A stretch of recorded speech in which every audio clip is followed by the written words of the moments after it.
بسم اللہ الرحمن الرحیم۔ آج کی اس ویڈیو میں ہم جانیں گے سید الاستغفار کی فضیلت۔ سب سے پہلے تو سید الاستغفار اس کے ہم نے کلمات کو معلوم کرنا ہے کہ سید الاستغفار اس کے الفاظ کیا ہیں حدیث کے مطابق۔ بخاری شریف کی حدیث نمبر 6306 حدیث ہے۔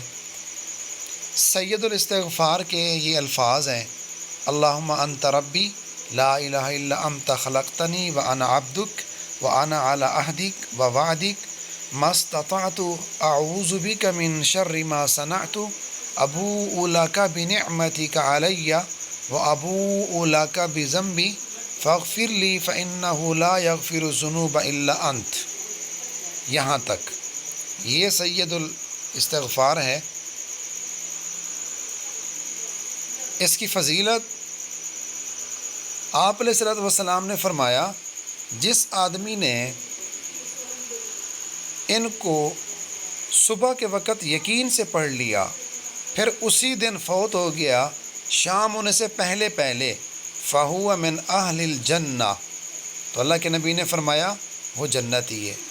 اور جس نے ان کلمات کو رات کو پڑھ لیا یقین کے ساتھ، صبح ہونے سے پہلے وہ فوت ہو گیا، فَهُوَ مِنْ أَهْلِ الْجَنَّةِ، تو وہ بھی جنتی ہے۔ کتنی بڑی فضیلت ہے! صبح کو بھی پڑھ لیا جائے، شام کو بھی، دن کو وفات ہو گئی یا رات کو، فَهُوَ مِنْ أَهْلِ الْجَنَّةِ، اللہ کے نبی کی حدیث ہے، وہ اہل جنت میں سے ہوگا اس سید الاستغفار کی برکت سے۔